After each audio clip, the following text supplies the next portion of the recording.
प्यारे बच्चों, हिंदी ट्रैक में आप सभी का स्वागत है।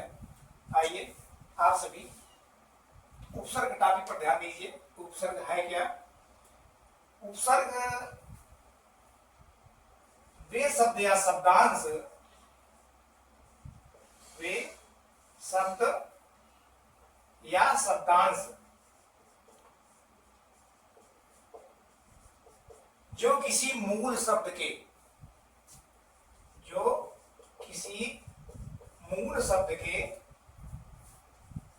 पहले जुड़ते हैं।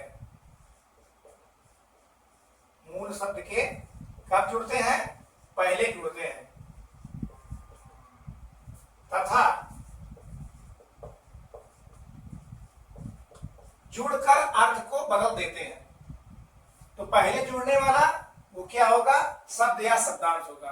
अब आइए ये भी गौर करते हैं, ये शब्द और शब्दांश है क्या? तो शब्द जो है वह मूल शब्द है जहां एक से अधिक वर्ण मिले। एक से अधिक जहां वर्ण मिलेगा वो क्या होगा? वो होगा आपका शब्द। एक से अधिक वर्ण मिलेगा तो आपका बन जाएगा शब्द बन जाएगा। तथा जो केवल एक हो, एक वर्ण, जो एक वर्ण होगा वही आप कहलाएगा शब्दांश। शब्द का अंश, अंश माने भाग, शब्द का जो भाग है, छोटा सा रूप है, जो हिस्सा है, वही आप कहलाता है वर्ण। इसमें आपका छोटा आ से लेकर के आहा तथा का से लेकर के वो ज्ञा तक सभी ये जो है आपके आएंगे शब्दांश में आएंगे। तथा इनसे जो बन करके वो शब्द बनेगा उसमें आपका आएगा अति, आदि। आपको ये सभी आएंगे क्योंकि एक से अधिक है इसमें वर्ण, तो ये आप कहलाएंगे शब्द। तो यहां आपको बताया गया शब्द और यहां आपका बताया गया शब्दांश। पुनः सुन लीजिए, शब्दांश अर्थात शब्द का हिस्सा, शब्द का भाग, और शब्द जो है वो एक से अधिक वर्णों का मेल। तो ये दो शब्द दिए गए हैं, यहाँ दो रूप दिया गया है। पुनः सुन लीजिए आप सभी, वे शब्द या शब्दांश जो किसी मूल शब्द के पहले जुड़ते हैं तथा जुड़ करके अर्थ को बदल देते हैं। दूसरी परिभाषा सुन लीजिए, वे शब्द या शब्दांश जो किसी मूल शब्द के पहले जुड़ते हैं वे उपसर्ग के नाम से जाने जाते हैं। परिभाषा ऐसी होना चाहिए कि परिभाषा में कोई भी शब्द ना तो जुड़े और ना शब्द जो है कटे। अगर जुड़ रहा है तो आपकी परिभाषा गलत है, कट रहा है तब भी आप ज्यादा बोल रहे हो। इसलिए परिभाषा में हमेशा वही शब्द रखना चाहिए जिनकी आवश्यकता हो, तो वही आपकी बनेगी परिभाषा। तो ये उपसर्ग का टॉपिक आपके सीबीएसई बोर्ड में क्लास 9th स्तर पर 2 नंबर का आता है। उपसर्ग और प्रत्यय ये 4 नंबर के हैं। उपसर्ग 2 नंबर का, प्रत्यय आपका 4 नंबर का।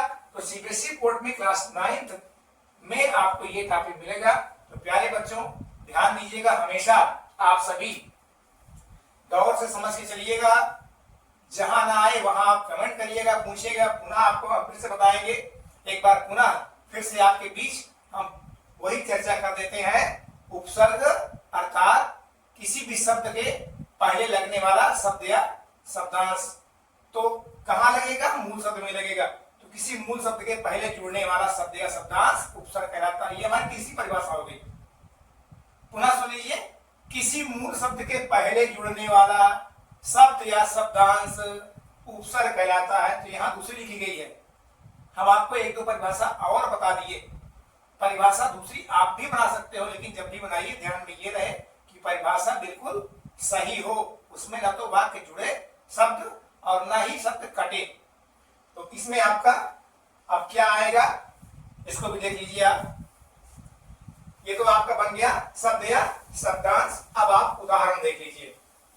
उदाहरण में आप जो है, जैसे उदाहरण के तौर पर आपका छोटा आ,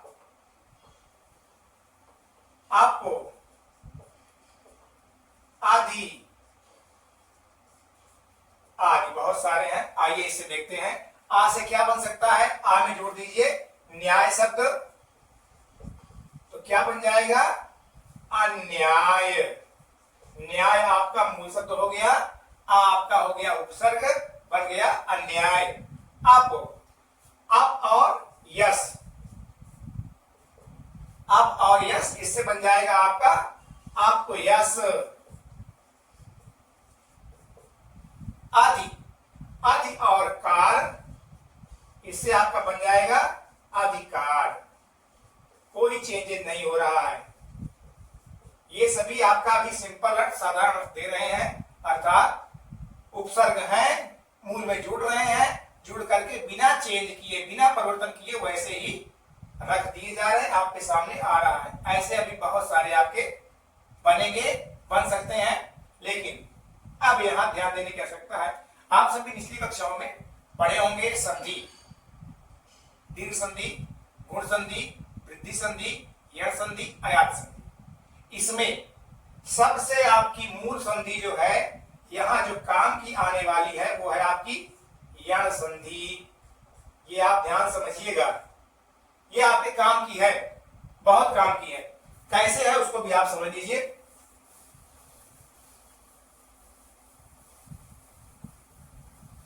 यण संधि जो है, ये हमेशा आपको दूसरे रूप की ओर ले जाती है। यण, इसका सूत्र है इको यणाची, ई धन आ बराबर या, उ धन आ बराबर वा। ये दो रूप आते हैं यण संधि में, आपके दो रूप मिलेंगे। उसमें भी आपका ये ई और आ, ये बहुतायत शब्द मिलेंगे आपको। जैसे उदाहरण के तौर पर एक आपका शब्द है अत्यधिक। अत्यधिक, बच्चों ये ध्यान देने की बात है। अब इसका आप खंडन करेंगे। जो बच्चे बिल्कुल नहीं जानते हैं, बिल्कुल नए नए हैं, वो कहेंगे इसमें तो जो है अत लगा हुआ है, उपसर्ग। अत या अत्यधिक आपका लगा हुआ है, क्योंकि दिखाई यही पड़ रहा है। अभी जो हम इसमें पहले बताए थे आपको, वो सामान्य था, लेकिन अब ये असामान्य है। यह संधि पर आधारित है, इसलिए यह विशेष समझने योग्य है। तो आपका जो ये शब्द है अत्यधिक शब्द जो है आपका, कैसे बना है उसको आप जान लीजिए। अति और अधिक से आपका बना हुआ है अत्यधिक। कैसे बना हुआ है, छोटी ई और आ। यहां सूत्र क्या कह रहा है यण संधि का, ई और आ से बनता है या, तो ई और आ ये दो मिले, ये बना दिए या, इतना बराबर या। यहां क्या बचा हुआ है, ती में ई निकल गया। किसी भी व्यंजन से जब स्वर निकल जाता है तो वह व्यंजन क्या होता है, आधा हो जाता है। तो यहां आपका बचा ऐसे अत, फिर आपका या यहां से ले लिया गया, फिर आपका यहां क्या बचा हुआ है, धिक बचा हुआ है। अब आपका यही पूरा शब्द बन गया अत्यधिक, साफ साफ। एक शब्द आपका है अत्यल्प, सेम कंडीशन बिल्कुल यही है। अति धन अल्प, ई और आ का मेल होना, यह संधि का होना। तो सेम ऐसे आपको बहुत सारे शब्द मिलेंगे। एक शब्द आप और समझ लीजिए जिससे फिर आपको डाउट ना हो। एक शब्द आपका आता है अत्यावश्यक।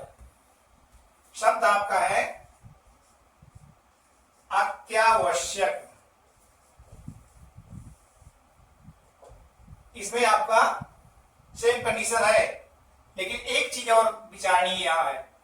यहां आपका बड़ा आ दिखाई पड़ रहा है, तो जो खंडन होगा अति और आवश्यक। ई और आ से तो या बन ही रहा है, लेकिन ध्यान देने की बात है, यहां आ बड़ा है, तो स्वर के साथ जो भी मात्रा वहां मौजूद होगी वह भी लग जाएगी। तो ई और आ से क्या बना, या बन गया। संयोग बस यहाँ आ की बड़ा मात्रा है, यहां आप बड़ा कर देंगे, क्या बन गया, बड़ा या। अब सेम वैसे ही आप रख दीजिए। यहां कटने से क्या बचा हुआ है, अत बचा हुआ है, या मिल के बन गया। यहां क्या बचा हुआ है, वश्यक। अब आप एक साथ कर दीजिए, बन गया अत्यावश्यक। तो उपसर्ग में यण संधि आपकी बहुत काम की है प्यारे बच्चों, ध्यान दीजिएगा। थोड़ा सा यण संधि समझ लीजिएगा, इसको आप जब भी समझे रहेंगे, कहीं से भी कोई क्वेश्चन आएगा आप सॉल्व कर पाओगे। और जब यण संधि आपकी कंप्लीट नहीं होगी तो आप उपसर्ग को बिल्कुल नहीं कर पाओगे। आपके एग्जाम में इसके पहले जो भी हम बताए थे, अधि और कार, अभि और नयन, जो भी बताया गया था, ये सब एग्जाम में बिल्कुल नहीं आता है। क्यों नहीं आता है, एग्जाम का जो भी पेपर होता है, पैटर्न होता है, हलवा नहीं होता है कि देख करके आप वैसे ही करते चले गए। फिर अंतर क्या रह जाएगा सामान्य और असामान्य में। तो एग्जाम में हमेशा आपको थोड़ा सा जो डाउट है, जो आप समझ ना पाओ, जो कर ना पाओ, या कहां तक आपकी पैठ बनी, कितना आप कर सकते हो, यह क्षमता देखने के लिए होता है एग्जाम। तो एग्जाम के लिए आप हमेशा अलर्ट हो जाइए। उपसर्ग में यण संधि पर, यण संधि पर अपनी पैठ बना लीजिए, तो आपको तनिक भी उपसर्ग में करने में दिक्कत नहीं होगी। संस्कृत भाषा में आपके 22 उपसर्ग हैं। उपसर्गों की संख्या कितनी है, 22 है संस्कृत भाषा में। संस्कृत भाषा में के 22 उपसर्ग हैं। और भी अन्य भाषाओं के भी हैं, तो इससे मिलकर के आप लगभग 32-35 के आसपास पहुंचेंगे, सब भाषाओं को मिला करके। लेकिन अब संस्कृत भाषा, इसका रूप, ये 22 का रूप, ये भी विचारणीय है। चलिए आइए समझते हैं। तो इसको हम रफ कर देते हैं। आप सभी ध्यान समझिएगा, संस्कृत भाषा के 22 शब्द का नाम लिया गया। तो ये 22 क्या है, संस्कृत भाषा का रूप क्या है, ये कैसे निकल के आ रहा है, थोड़ा इस पर आप गौर करिएगा और ध्यान समझने का प्रयास करिएगा।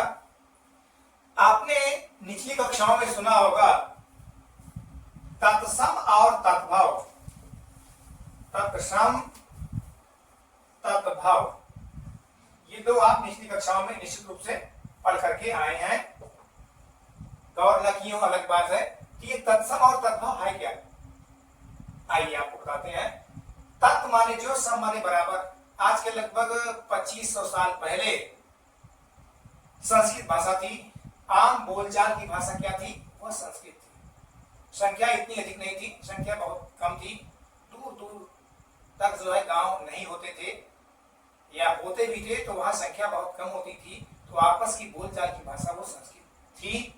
संस्कृत की बेटी है हिंदी। तो संस्कृत के बाद की भाषा जो है पाली भाषा आई है महात्मा बुद्ध के समय में। पाली के बाद प्राकृत भाषा आई है, प्राकृत के बाद अपभ्रंश भाषा आई है, और अपभ्रंश के बाद फिर हिंदी अपने अस्तित्व में आई। उस समय तत्सम जो भी शब्द थे उसको परिभाषा के माध्यम से समझ लेते हैं।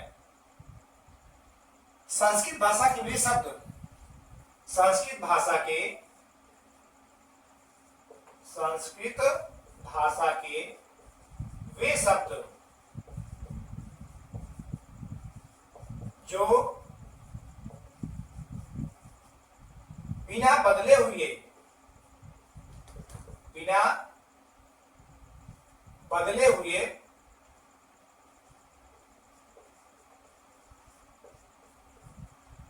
हिंदी भाषा में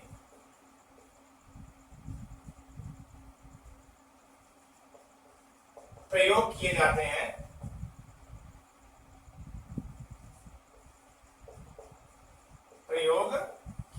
हैं, उन्हें तत्सम कहते हैं। उन्हें तत्सम कहते हैं। ध्यान दीजिएगा, संस्कृत भाषा के वे शब्द, ये तत्सम जो बना हुआ है, ये संस्कृत भाषा वाले शब्द हैं जिनका रूप चलता था। आपने पढ़ा होगा संस्कृत के प्रथमा, द्वितीया, तृतीया, चतुर्थी, पंचमी, षष्ठी आपने पढ़ा होगा। तो बल का बल को बल का आदि। तो संस्कृत भाषा के शब्द हैं जो बिना बदले हुए कहां चल रहे हैं, हिंदी भाषा में प्रयोग किए जा रहे हैं, जिनका रूप चलेगा। तो यही संस्कृत भाषा वाले शब्द वे क्या कहलाते हैं, आपके तत्सम कहलाते हैं। अब आइए तद्भव समझ लेते हैं। तत् माने जो, भव माने परिवर्तित होना, बदल जाना। संस्कृत भाषा के वे शब्द जो हिंदी भाषा में बदले हुए रूप में चल रहे हैं। तो केवल यहां एक चेंज होगा बस, बिना बदले और यहां बदले हुए, परिवर्तित हुए रूप में चल रहे हैं, वे कहलाते हैं तद्भव। पुनः सुन लीजिए, तत्सम संस्कृत वाले शब्द, तद्भव बदले हुए रूप में। तो जो बिना बदला हुआ रूप चलेगा वो तत्सम कहलाएगा, और जो बदल करके रूप लेगा, नया रूप बनाएगा, वो कहलाएगा आपका तद्भव। आइए उदाहरण देख लेते हैं। जैसे तत्सम में बनेगा आपका आम्र।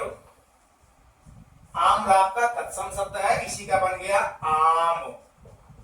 आम्र क्या हुआ, आम। एक शब्द है दिवस। दिवस का बन जाएगा आपका दिन। एक शब्द है आपका रात्रि। रात्रि, रात्रि का बन जाएगा आपका रात। ऐसे बहुत सारे शब्द हैं, ध्यान दीजिएगा। तो ये जो शब्द हैं ये बिना बदले हुए शब्द हैं, संस्कृत वाले शब्द हैं। आम्र है, दिवस है, रात्रि है आदि। और यहाँ जो है आम्र का बन गया आम, दिवस का बन गया दिन, रात्रि क्या बन गया रात।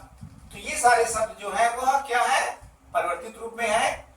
इनको हम तद्भव के रूप से जानते हैं। तो तत्सम और तद्भव को भी आप इस प्रकार जानिए तो आपके लिए बहुत बेहतर होगा।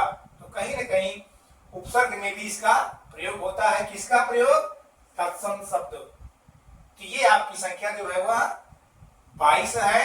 अन्य भाषाओं के भी शब्द हैं। तो इस प्रकार वह संस्कृत भाषा से निकलते हैं, हिंदी भाषा में चलते हैं, अपने उसी रूप में होते हैं।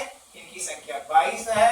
छोटा आ, आदि, आति, अभी, आपो, आवो आदि। तो विचारणीय है आपका सबसे ध्यान देने वाली बात।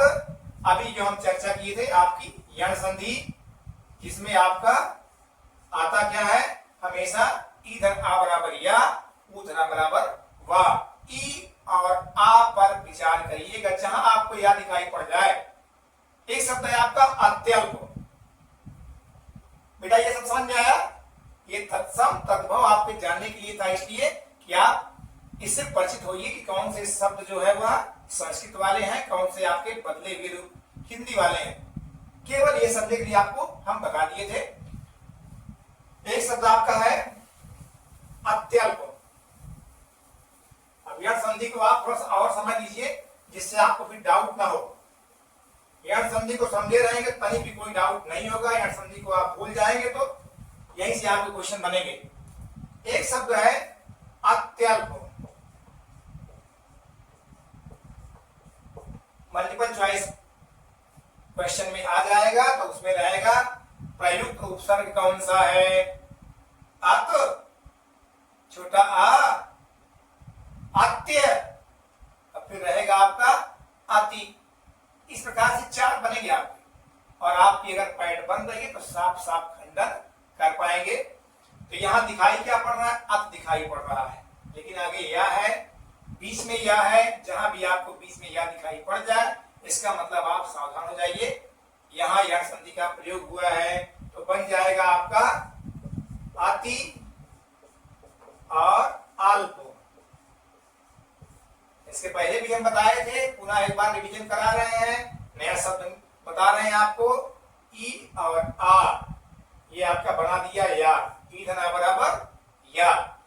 आपका क्या बचा है यहाँ, अत, इस प्रकार बचा हुआ है। फिर आगे क्या बचा हुआ है, लाव, आधा लाव, पा, यही बचा हुआ है आपका।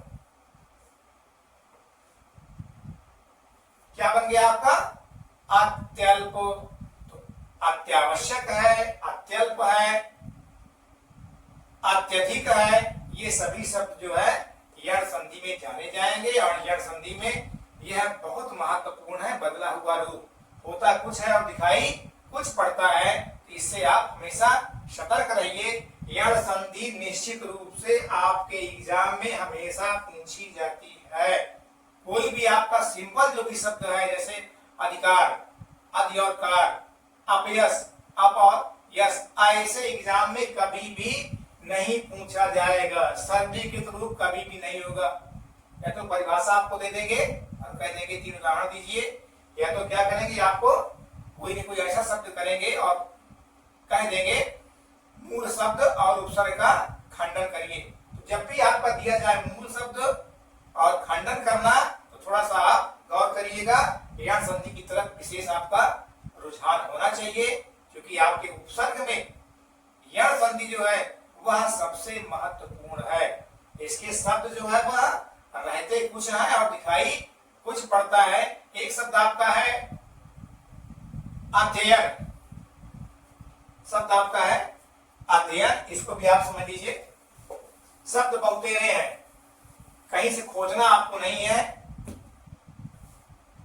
शब्द आपका है अध्ययन, इसमें 2 या होता है, भूल करके भी कभी 1 या मत लिखिएगा। अध्ययन, इसके पीछे रहस्य भी आपको बताएंगे। अभी आपको हम बता रहे थे अति, वहां भी छोटी ई थी, अब यहां आपका बनेगा उपसर्ग आधि। आधि, धन, आयन, 2 या है, इसका रहस्य बोल रहे हैं, बता रहे हैं आपको। तो ई और आ ये मिलके आपका बना दिया, या बना दिए। आ और आधा धा ये आप यहां बचा हुआ है।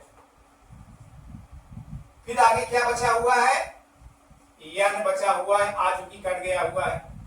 एक या तो बना रहा है ई और आ, एक आयन का या, इसलिए यहां जो है आपको 2 या दिखाई पड़ते हैं।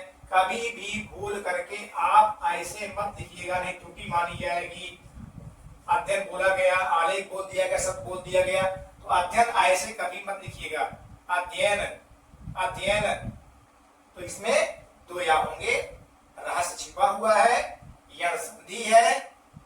कुछ क्वेश्चन में आ जाएगा कि मूल शब्द और उपसर्ग अलग करिए, तो हमेशा इसमें, जैसे अभी तक हम अति बता रहे थे, यहाँ था है, यहाँ हो जाएगा आदि।